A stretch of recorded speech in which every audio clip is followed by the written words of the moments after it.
Hi friends, ಎಲ್ಲರೂ ನೋಡಿರ್ತೀರ ಅದು ಡೆಲಿವರಿ ಬಾಯ್ದು ಇನ್ಸಿಡೆಂಟು. ಸೊ ಅದು ವೀಡಿಯೋ ನೀವು ಕ್ಲೀನಾಗಿ ನೋಡಿ.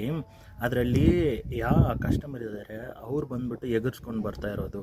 ಸ್ಟಾರ್ಟಿಂಗಲ್ಲಿ ಡೆಲಿವರಿ ಬಾಯ್ ಗಾಡಿಯಿಂದಾನೇ ಇಳಿತಾ ಇಲ್ಲ. ಆ ವೀಡಿಯೋ ಕ್ಲೀನಾಗಿ ನೋಡಿ. ಇವನು ಒಂದು 3 ಟೈಮ್ ಎಗ್ರ್ಕೊಂಡು ಬಂದಿರೋದಕ್ಕೆ ಅವ್ನು ಸೆಲ್ಫ್ ಡಿಫೆನ್ಸಲ್ಲಿ ಹೊಡೆದಿರೋದು. ಫಸ್ಟ್ ಇವನು ಬಂದು ತಲ್ಲಿರ್ತಾನೆ.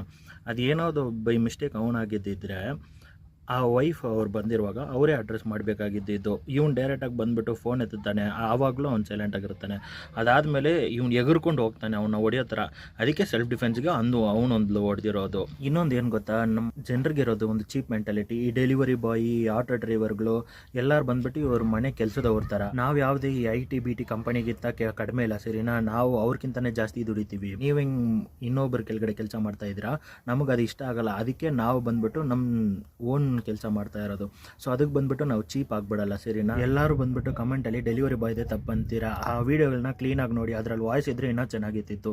ಅವ್ನು ಫಸ್ಟ್ ಎಗರ್ಕೊಂಡು ಹೋಗಿರೋದಕ್ಕೆ ಡೆಲಿವರಿ ಬಾಯ್ ಹೊಡ್ತಿರೋದು. ಇವ್ನು ಮೆತ್ತಗೆ ಮಾತಾಡಿದರೆ, ಗುರು ಯಾವನು ಸುಮ್ಮನೆ ಕೈ ಎತ್ತಲ್ಲ ಗುರು. ಫಸ್ಟು ಎಲ್ಲರೂ ಅವ್ರವ್ರ ಕೆಲಸಕ್ಕೆ ರೆಸ್ಪೆಕ್ಟ್ ಕೊಡೋದು ಕಲೀರಿ. ನಮಗೂ ಸ್ವಲ್ಪ ಸೆಲ್ಫ್ ರೆಸ್ಪೆಕ್ಟ್ ಕೊಡಿರಿ, ಸರಿನಾ? ಯಾಕಂದರೆ ನಾವು ಏನು ಆ ಕೆಲ್ಸಕ್ಕೆ ಬಂದಿರೋದಕ್ಕೋಸ್ಕರ ಏನು ನಿಮ್ಮ ಕೆಲಸದವನಿಲ್ಲ ನಾವು, ಸರಿನಾ? ನಮಗೆ ಎಷ್ಟು ರೆಸ್ಪೆಕ್ಟ್ ಕೊಡ್ತೀರಾ ನಿಮಗೂ ಅಷ್ಟೇ ರೆಸ್ಪೆಕ್ಟ್ ಸಿಗುತ್ತೆ. ಇಲ್ಲ ಇವನು ನನ್ನ ಮಗನ ಡ್ರೈವರು, ಇವನ್ನ ಹೆಂಗೆ ಬೇಕಂದ್ರೆ ರುಬ್ಬಣ ಅಂದರೆ ಆವಾಗ ನಮಗೂ ರುಬ್ಬಕ್ಕೆ ಗೊತ್ತಾಗುತ್ತೆ ಗುರು. ಸೊ ಅದಕ್ಕೆ ನಮಗೆ ರೆಸ್ಪೆಕ್ಟ್ ಕೊಡಿ. Give respect, take respect, that's it.